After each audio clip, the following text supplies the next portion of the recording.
उषा का सगा बेटा सुनील और बहू कीर्ति उन्हें उनके सौतेले बेटे के साथ छोड़कर जा रहे होते हैं।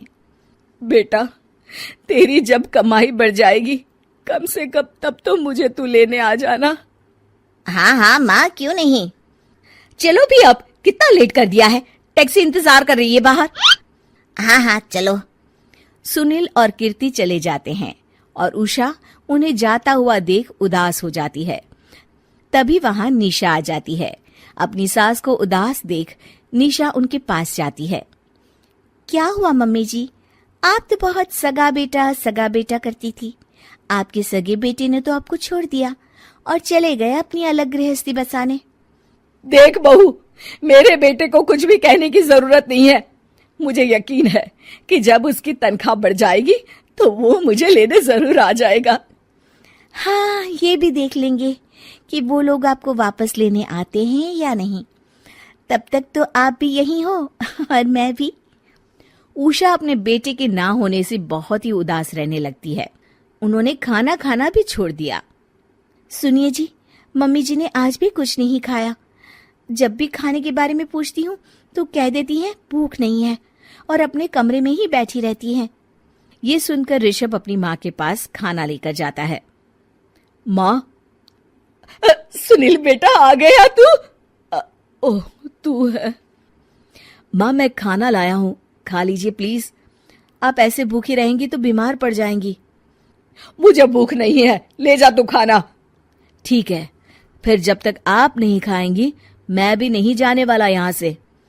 अरे तू क्यों जिद करता है? कहा ना मुझे भूख नहीं है। अरे मम्मी जी, आप खा भी लीजिए ना, ये कितने प्यार से आपको खिला रहे हैं, उसकी तो कदर कर लीजिए कम से कम। अरे तू क्यों बीच में हमेशा अपनी टांग अड़ाती है? ठीक है, लाओ दे दो। कम से कम खाने के बाद तुम दोनों तो इस कमरे से जाओगे। उषा खाना खा लेती है और ऋषभ और निशा ये देखकर खुश हो जाते हैं। चलो, कम से कम माँ ने खाना तो खा लिया। उषा एक दिन सुनील को फोन मिलाती है।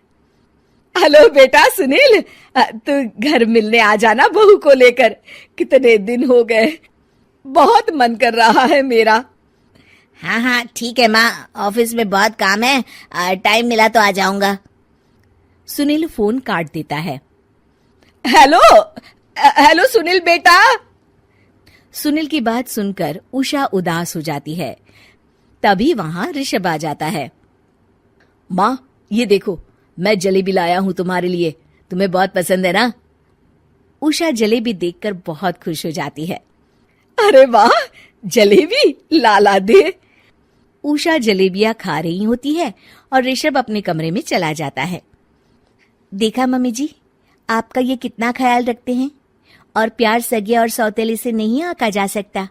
आपको उदास देखकर ये आपके लिए तुरंत जलेबी ले आए, यही तो प्यार होता है। ये कहकर निशा वहां से चली जाती है और उषा सोचने लगती है, शायद तू ठीक कह रही है बहू। उषा देखती है कि ऋषभ उसका बहुत ख्याल रखता है और उसे उसकी गलती का एहसास होने लगता है। एक दिन सुनील और कीर्ति घर पर आते हैं। उषा उन्हें देखकर खुश हो जाती है। और माँ कैसी हो? अरे बहुत अच्छी हूँ। ऋषभ और बहू मेरा बहुत ख्याल रखते हैं। वैसे मुझे नहीं लगा था कि तू आएगा बहू के साथ। क्यों, ऐसा क्यों लगा आपको माँ? बेटा, फोन पर तूने कहा था कि तुझे बहुत काम है। हाँ माँ, पर मुझे ये भी तो पता था ना कि मेरी माँ इंतजार कर रही होगी मेरा।